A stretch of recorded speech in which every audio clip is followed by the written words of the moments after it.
tarde! Estamos aqui para mais uma live, para a terceira live dessa série Filhos e Suas Histórias. Essas lives, elas fazem parte de um curso, de um processo que é chamado Pais Desatando Nós. E por que a gente precisa trabalhar a nossa relação com os nossos pais? Porque ela é a base, ela é o molde, ela é a raiz de como nós fomos estruturados. Então, enquanto o pessoal chega, eu vou fazer aqui um resuminho das duas primeiras lives. Então, na primeira, a gente conversou sobre copiar e colar, que é um padrão de repetição da vida dos nossos pais. É aquele movimento em que a gente simplesmente vai repetindo os padrões, vai repetindo as profissões, o tipo de relacionamento e mesmo as escolhas de vida. Então, essa foi a primeira live. E a gente falou o quanto que isso é limitante. A gente simplesmente copiar e colar, reviver ali a vida dos nossos pais. Deixa a gente o tanto quanto sem liberdade de movimento, de ação, sem criatividade para a gente viver a nossa própria história. Na segunda live, a gente conversou sobre esse movimento que é o contrário da repetição, que é o movimento de fazer exatamente o oposto. Quer dizer assim, olha, não foi legal o que aconteceu, eu vou fazer exatamente o oposto na minha vida. E aí a gente conversou sobre como que isso é, na verdade, o outro lado da moeda da repetição. Porque a gente continua, de alguma forma, presos naquele molde que foi o relacionamento com os nossos pais. Então, pega o seu caderninho, porque a gente sempre traz aqui bastante reflexão, o pessoal que já me segue há bastante tempo, que já me conhece, fala que são lives aula. Então, vamos tirar um tempinho, vamos dar uma respirada e vamos começar a anotar aí as reflexões que vêm a partir dessa conversa que a gente vai ter aqui hoje.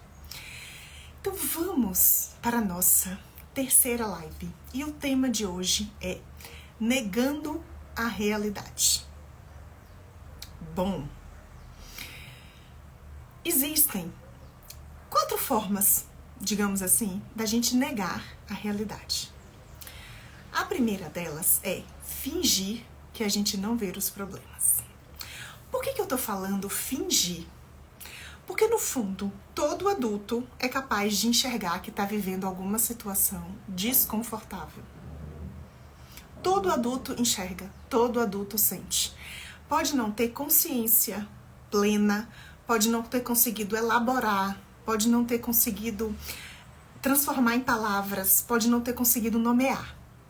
Mas sentir o desconforto de uma situação, todo adulto é capaz de sentir. Vocês concordam com essa afirmação? Vai me contando aí. Faz sentido para vocês isso? Que esse desconforto emocional, esse sentimento de que tem alguma coisa fora do lugar, essa sensação, de que algo não tá agradável, de que não tá funcionando, isso todo mundo sente. Agora, conseguir elaborar é outra situação. Então, quando a gente sente esse desconforto, olha ali a Mari já dizendo sim, pois é, esse desconforto e ignora que esse desconforto existe, é o que eu tô chamando de fingir que os problemas não estão ali. É o que eu tô falando que a gente nega a realidade. Então, a gente sente o desconforto e não faz nada com ele. Isso é, de certa forma, uma irresponsabilidade com o nosso próprio bem-estar. Porque se a gente está sentindo desconforto, a gente simplesmente ignorar esse desconforto, fica difícil, Não tem como amadurecer, não tem como mudar o grau de consciência, não tem como a gente se transformar se a gente está ignorando que tem um desconforto ali. Muitas vezes, esse desconforto vem em dores físicas, o desconforto vem numa sensação de mal-estar em determinada situação ou em determinadas, com determinadas pessoas. E se a gente simplesmente ignorar, o que a gente vai evoluir, o que a gente vai se transformar?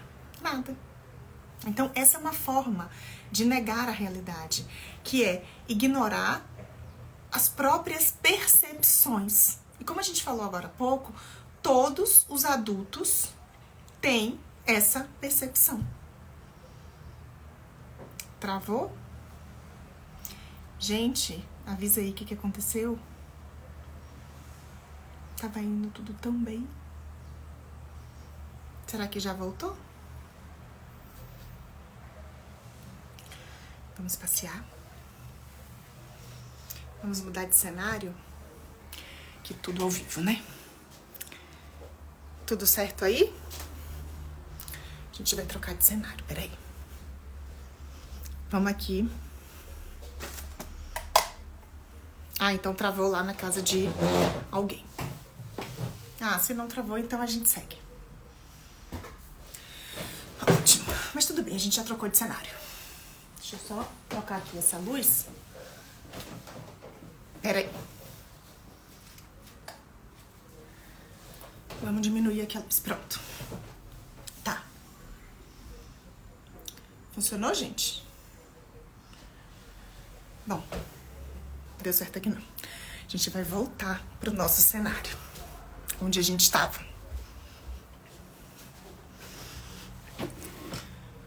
Voltamos. Vamos voltar e vamos seguir. Bom, então eu tava falando da gente, desse padrão, da gente não, né? Que eu definitivamente não sou essa pessoa que ignoro as minhas percepções. Dessa coisa que muitas pessoas têm de ignorar as próprias percepções em relação ao seu sentir. Então, isso é uma forma de negar a realidade. Ficou clara essa parte? Contem-me. Aí, vamos dar um exemplo, o que é ignorar essa realidade em relação aos pais. Então, por exemplo, a pessoa tá lá num padrão de repetição da vida dos pais, percebe que tá repetindo, sente desconforto, por exemplo, numa profissão de repetição e permanece igual e age como se nada tivesse acontecendo.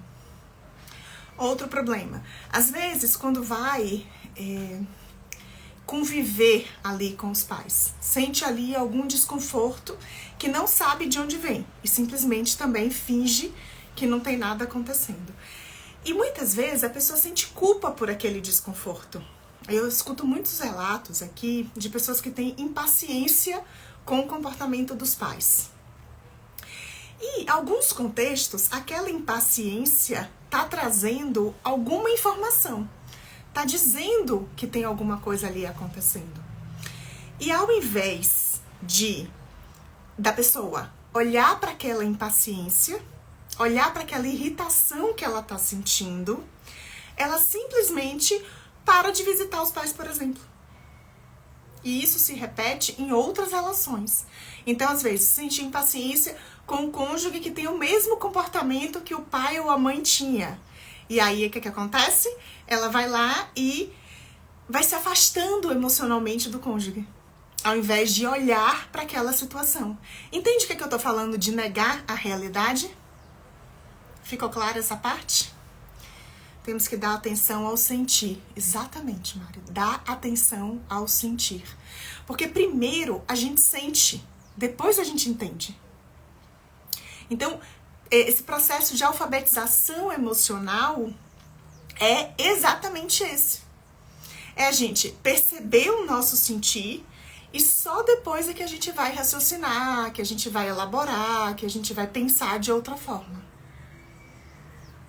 Tudo certo?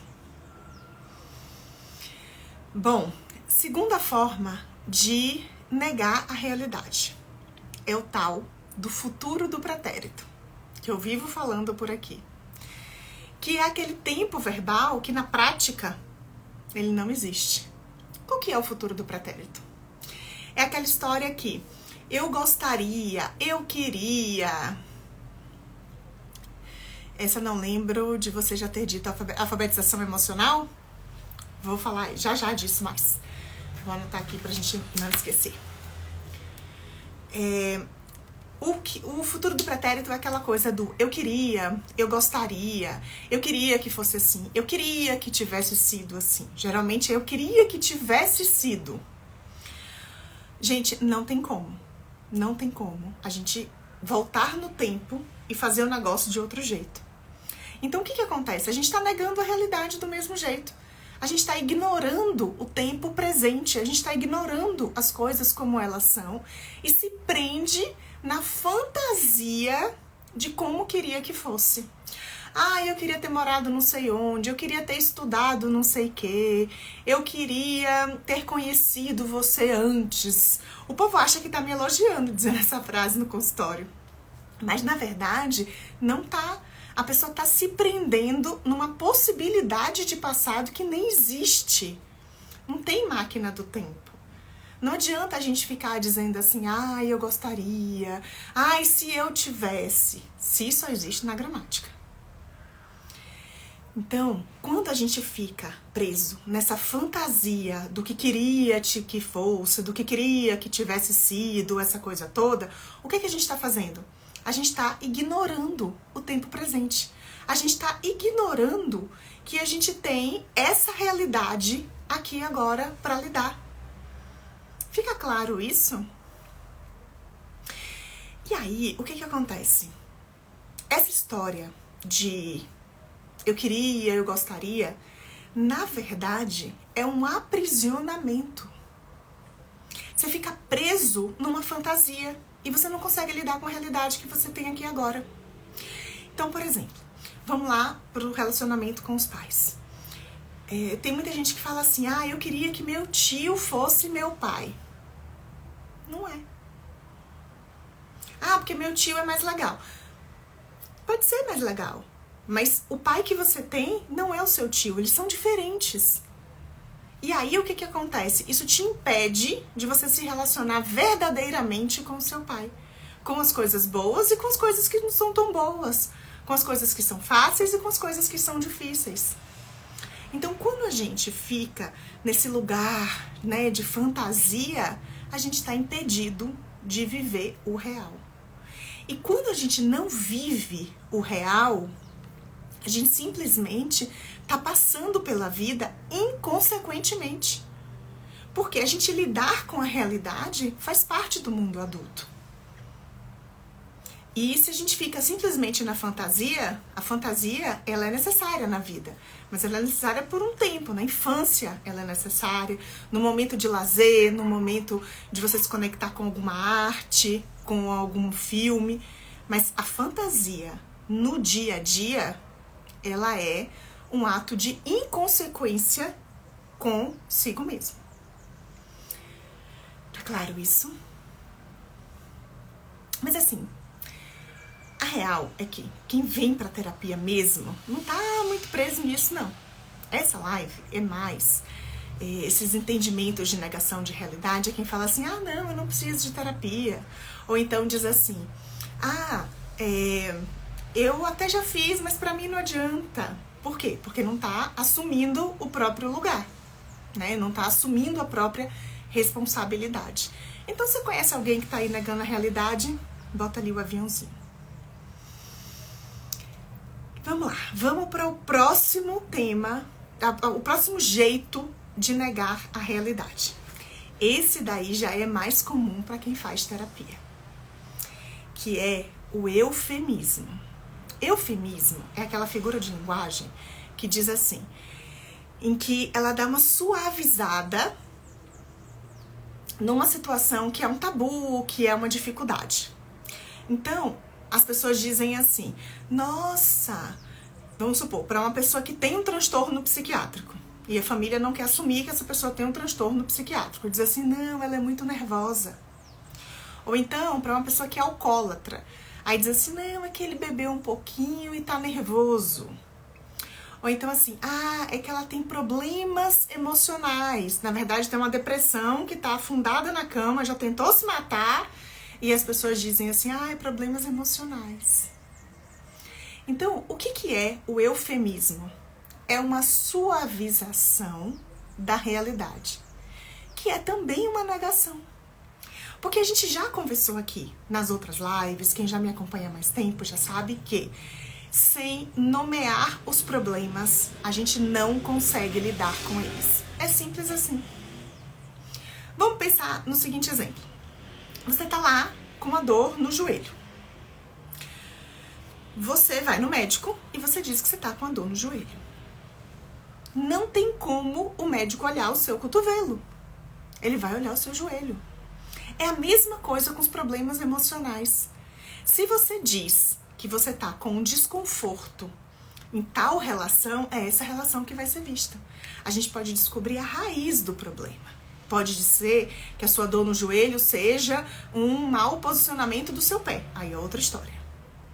Mas se identificar o lugar da dor, e no caso da terapia, o lugar da dor é a palavra, a gente precisa identificar qual é a palavra. Qual que é essa palavra? Né? Que a gente tá querendo entender o que tá acontecendo com a nossa história. Então não adianta a gente ficar usando eufemismo, ficar dizendo palavra bonitinha, ficar, ai, mas é que ele tá nervoso. Não adianta. Ai, é porque eu estou, sei, triste. Sabe palavras assim que são mais suaves? Elas não vão resolver o seu problema. Assim como dizer assim, não, a relação com os meus pais, ela é bem tranquila, assim, ela não tem muitos problemas. Quando a pessoa diz, não tem muitos problemas, o que é que eu escuto ela dizendo? Ela tá fazendo um eufemismo para não dizer que os problemas são realmente muitos. Entrei e saí várias vezes, mas fica mudo. Pode ser que seu celular esteja no silencioso ou o volume esteja muito baixo. Tira do silencioso, volta, coloca ali, mexe ali nesse botãozinho que pode ser que funcione. Eu até mudei de lugar aqui, mas o pessoal tava todo ouvindo. E aí, como que estão os eufemismos por aí? Vocês são desses de suavizar? Tem um termo que o pessoal fala muito, dourar a pílula, né? Como que tá isso aí? Porque o pessoal da terapia é bom em fazer isso, porque conhece os termos, mas tá com dificuldade de usar. Então me conta, como que tá aí essa questão dos eufemismos? Você tá dando uma enroladinha aí na realidade? Porque se tá, tem que te avisar. Isso é uma forma também de negar a realidade. Então contem-me. Bom, já vimos 3 formas, né? É a gente fingir que não vê os problemas, apesar de sentir. É a gente viver no tal do futuro do pretérito, na fantasia, eu gostaria, etc. E o eufemismo, né? Que é dar uma suavizada nas palavras que são reais. Passar pano, acho que também serve. Exatamente, passar pano. Tem um ditado que minha mãe falava muito também quando eu era criança. Tapar o sol com a peneira. Ou seja, você tá ali fantasiando que essa peneira vai tapar alguma coisa, né? Não vai tapar nada. Então o eufemismo é isso. É passar pano, dourar a pílula, né? Tapar o sol com a peneira. Tem muitos ditados que dizem, né? Que a gente tenta dar essa enrolada para não encarar a tal da realidade. Mas, gente, deixa eu contar um negócio pra vocês. Sai muito mais barato encarar a realidade. Muito mais barato. Vou falar disso já já. Bom, e a última forma da gente negar a realidade, que a gente trouxe aqui desses 4 pontos, é a lamentação. Sabe aquele povo que fica se lamentando, que fica resmungando? Ai, ó vida, ó céus, ó azar, pra mim nada dá certo, nananã, que fica com aquela voz melodiosa. A nossa querida e conhecida vítima, né? Todo mundo conhece alguém assim? É uma forma também de negar a realidade. Por quê? Essa pessoa, ela tá só enxergando nada mais, nada menos do que as dores e os problemas. Ela não tá conseguindo enxergar as oportunidades, as possibilidades, né? Tudo que ela pode crescer e se desenvolver naquela circunstância. Ela tá só no drama, no peso. Então ela também nega a realidade. Quando você só vê uma parte, né, que é geralmente a parte negativa que a vítima vê, você tá negando todo o resto. Todo o resto. E aí, o que a gente consegue? Gastar tempo e energia. Tá? Bom, agora a gente vai para os problemas de negar a realidade. Bom, o primeiro deles é andar em círculos. É a gente viver as mesmas situações, as mesmas dores constantemente, sem chance de mudar. A gente fica ali, remoendo, revivendo os mesmos problemas. Por quê? Se a gente está negando a realidade, a gente não está fazendo nada com ela. É como se eu estivesse na porta de um restaurante japonês pedindo pizza. Não vai sair pizza de lá. Então você tem uma decisão para tomar. Ou você aceita a tal da comida japonesa, come e pronto. Ou você anda mais um pouco e vai procurar a sua pizzaria. Mas, gente, não dá para pedir da vida algo que não tá te oferecendo naquele momento. Gente, eu adoro esses resumos. Ótimo. Fingir que não vê. 2, futuro do pretérito, eufemismo e vítima. Exatamente. E aí, agora a gente vai falar dos 4 problemas. Então, o primeiro é reviver os mesmos problemas. Ficar andando em círculos. Por quê? Você vai ficar na porta do restaurante japonês se lamentando que lá não sai pizza. Não sai. E não vai sair. Então, a gente vai ficar revivendo os mesmos problemas. E a vida fica muito chata quando a gente tem os mesmos problemas. O ideal é que a gente varie de problemas. Igual na escola. Na primeira série, lá, primeiro ano, o que a gente tem? Somar, subtrair, dividir, daqui a pouco o negócio vai ficando mais elaborado, né? Vai tendo raiz quadrada.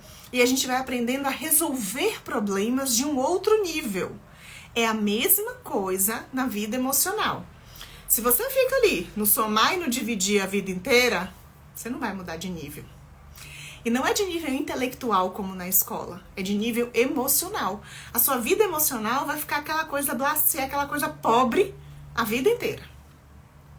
Tá? Então esse é o primeiro ponto. Quem nega a realidade anda em círculos. 2, você vai gastar toda a sua energia vital. Seja com os eufemismos, minimizando os problemas, seja com a lamentação, seja com a dificuldade, com a resistência de fazer os seus trabalhos. Não importa, você vai gastar a sua energia vital. Só que a nossa energia vital, essa nossa força, ela é necessária em várias outras áreas da vida. Ela é necessária para você construir, para você viver o novo, para você ter novas experiências, para você alcançar novos voos. Ela é necessária. Então, se você fica gastando a sua energia em não encarar a realidade, ficar se esforçando para permanecer, olhando para a mesma parede a vida inteira, você não vai ter energia para fazer mais nada. E a vida vai ficar chata e cansativa. Bom, e o terceiro ponto é deixar os problemas mal resolvidos para a geração seguinte. Olha que beleza! Você deixa para os seus filhos, para os seus netos, os problemas que você não resolveu.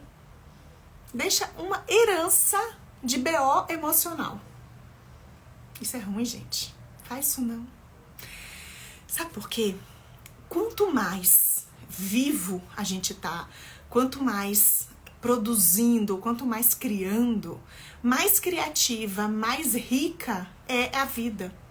Agora, se você fica só reclamando, se lamentando, negando o que você tá vendo, fantasiando o que você queria, essa vida não tem como ser rica. Então, o que você vai deixar de herança? Um monte de sonhos não realizados. Um monte de sonhos e desejos que simplesmente você não teve energia para poder concretizar.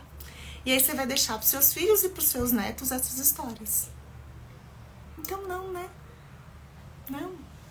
Vamos cuidar da nossa realidade aqui e agora.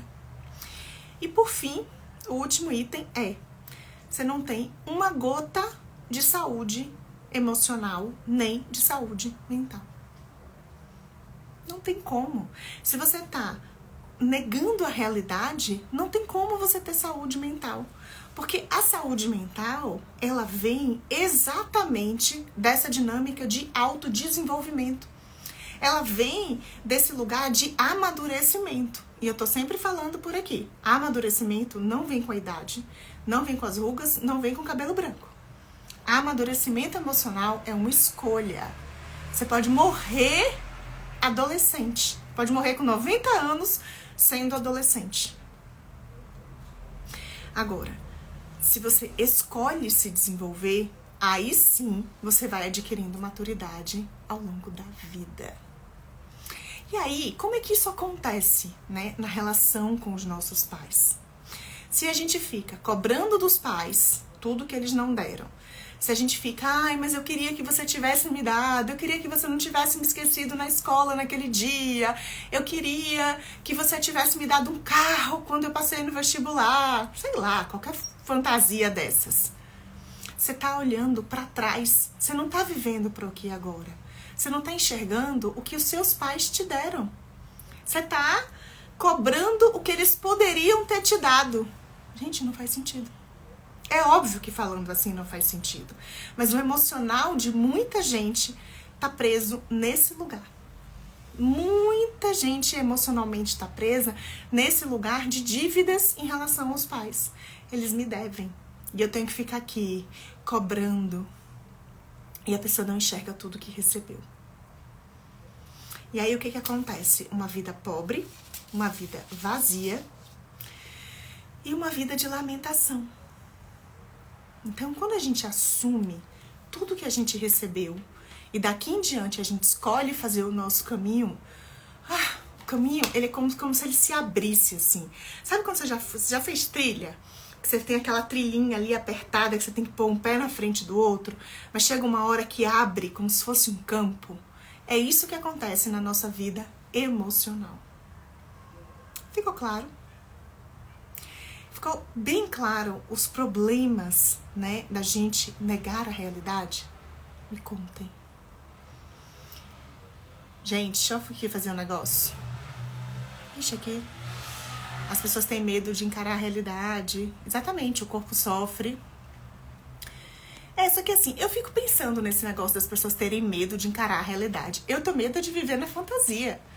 Porque a fantasia é um lugar que não existe. A realidade não, ela é aqui, ela é concreta, né? Então, tem dois ditados que as pessoas dizem. A verdade dói, a realidade é muito dura. Não, gente, isso é conversa de pessoas imaturas emocionalmente. Imaturas. Porque a realidade, ela não é pra doer. Se tá doendo, você vai ter que ir lá e vai ter que cicatrizar. A verdade também não é pra doer. Se tá doendo, é porque tem o que ser trabalhado. É simples assim. A gente não pode se deixar mais, né? Com tanto de informação, com tanto de conteúdo que a gente tem na vida, a gente não pode mais se deixar levar por essas frases de efeito. Por isso que as pessoas bebem álcool e droga. Não só por isso, né? O álcool e a droga, eles têm muitas outras questões de dores lá embaixo. Mas sim, o álcool e a droga são uma forma de negar a realidade, de escapar da realidade e de viver nesse mundo da fantasia. Então, quanto mais a gente vive essa realidade, mais fácil a gente consegue lidar, né, com os problemas. Em relação aos pais, quanto mais a gente nega quem eles são, quanto mais a gente fantasia que eles fossem diferentes, mais pobreza a gente tem na vida. Porque quando a gente encara a realidade, aí sim é que a gente consegue trabalhar ela. Então, se na minha realidade tem algo que me incomoda, aí eu tenho acesso, porque aquilo tá nomeado, aquilo tá dito. E aí, pessoas? Reflexões, dúvidas? O que é que surgiu por aí? Gente, enquanto isso, enquanto vocês vão fazendo aqui, né, perguntas, comentários, eu vou comentar um pouquinho sobre isso que a Mariana perguntou, da alfabetização emocional. Isso é um termo que se usa bastante, eu gosto dele, porque é exatamente isso que acontece, né? A nossa cultura, de uma maneira geral, ela não olha muito para as emoções, né? Aqui a gente tem uma coisa de olhar muito para o corpo, principalmente aqui no Brasil. Aqui no Brasil existe um culto ao corpo muito grande, né? Ao corpo sarado, ao corpo saudável, né? Então existe esse culto. Existe um culto também à inteligência, né? O raciocínio lógico, né? As notas, as universidades, os concursos, os diplomas. Eu vejo que em algumas pessoas causa muito impacto, né? Eles dizem assim, nossa, teve muita gente já que chegou com resistência emocional no consultório e fala assim, qual a sua formação? Eu falo, bom, eu tenho um doutorado, aí a pessoa ela já desce, ou seja, o título, né, tem um peso muito grande para muita gente. E as emoções, de modo geral, elas são deixadas de lado, elas só existem no momento em que a pessoa precisa lidar com elas e vai para um trabalho específico para lidar com elas. E aí, o que acontece? Quando elas começam a fazer esse trabalho, elas começam a descobrir que elas não sabem o nome do que elas sentem. Então, às vezes, a pessoa descreve para mim um sentimento e fala assim, eu tô com medo. Aí a pessoa começa a me explicar o que ela tá sentindo. Eu falo, mas o que você tá sentindo não é medo, o que você tá sentindo é angústia, né? Aí, outro exemplo muito comum, as pessoas falam assim, eu tô me sentindo ansiosa. E aí, quando eu vou ver, ela não tá com ansiedade. Ela tá preocupada com alguma circunstância que é real. Eu falo, não, você não tá ansiosa. Você tem uma circunstância ali pra você, né, tá atenta ao que tá acontecendo com aquilo. E isso é normal. Então, as pessoas não sabem nem o nome, de modo geral, do que elas estão sentindo. Então, essa é a primeira parte da alfabetização emocional. A segunda parte é conseguir decodificar de onde vem esse sentimento. Então, a gente fica desconectado do que acontece. Muito do meu trabalho é ajudar a pessoa a conectar o que aconteceu com o que ela está sentindo. Então, esse é um processo de alfabetização emocional. Então, acontece alguma coisa assim, a pessoa passou por uma circunstância de estresse, de tensão, e depois ela vem e vive com um sintoma. E, ok, o sintoma é reflexo dessa circunstância que ela viveu. Então, o que a gente vai fazer? A gente vai linkar. E aí, a partir do momento que a gente vai conseguindo entender as raízes dos problemas, aí sim a gente vai conseguindo processar essas informações. Então, a alfabetização emocional é 1. Reconhecer as próprias emoções. 2. Nomear essas emoções. 3. Ao nomear, a gente vai identificar a raiz dessas emoções. Com essas ferramentas, a gente vai conseguir lidar com aquilo de uma maneira com muito mais maturidade, muito mais consciência, do que simplesmente sair por aí explodindo. Já aconteceu muita gente no consultório que fala assim, porque eu não aguentei, daí eu explodi. Eu falo, mas como assim explodiu? Adultos não tem muito direito de explodir, não. Porque é isso. É oficial que a partir do momento que nos tornamos adultos, a gente precisa minimamente reconhecer as nossas emoções e principalmente de onde elas vêm. Mas isso não é ensinado nem nos seios familiares e nem nas escolas. São raros os lugares em que essas conversas podem acontecer, né? O que mais, meu povo? Bom, a vivência Pais Desatando Nós, ela é para isso. Ela é para identificar a raiz dos problemas, é pra gente entender a dinâmica em que a gente foi criado, entender os moldes da relação familiar, entender os nossos comportamentos, o nosso modo de nos relacionarmos com o mundo, com o outro, a partir dessa vivência inicial com os nossos pais. É claro que ele serve também para quem vive em conflito, quem vive em combate com os pais. E a próxima turma vai começar em agosto, início de agosto. Então clica aqui nessa página que tá no link da bio, que é pra gente estar em contato, para vocês acompanharem as lives dessa semana, as lives da próxima semana, que vai ter muito conteúdo até o lançamento do curso. Se eu sou psicóloga, não, eu não sou psicóloga, eu sou terapeuta. Eu fiz transição de carreira. As minhas primeiras profissões, eu fiz letras, eu era professora de português. Depois eu fiz jornalismo. Trabalhei muitos anos com comunicação, fiz mestrado, doutorado, né, na área da comunicação. E aí, há uns 10, 11 anos, eu fiz essa transição de carreira para terapia integrativa. Então, hoje eu sou terapeuta integrativa. Trabalho com constelação familiar também, mas a minha base é a terapia sistêmica. E dentro disso, como eu também sou professora, eu definitivamente tenho certeza, não é nem que eu acredito, é que eu tenho certeza que o conhecimento liberta. Porque é o que eu sempre falo por aqui, né? A gente pode vir, pode fazer terapia, pode,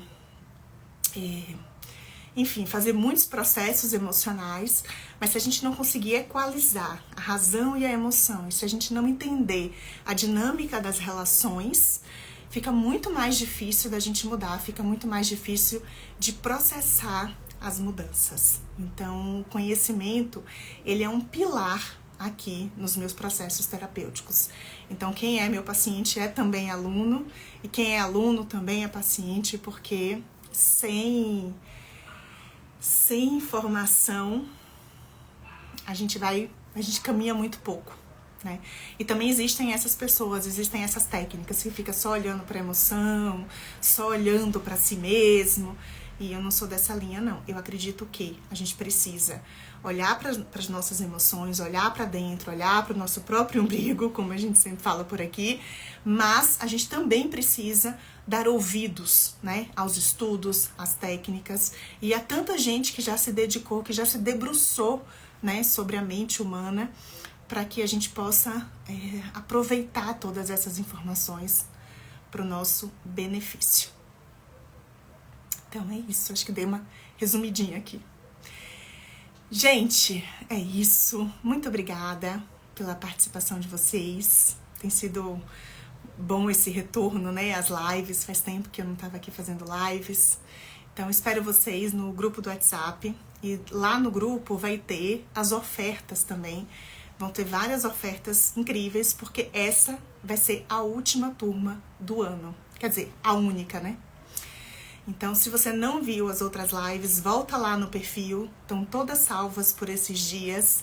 E aí anota no seu caderninho, né? Vai trazendo essas informações. Tá gravada essas lives.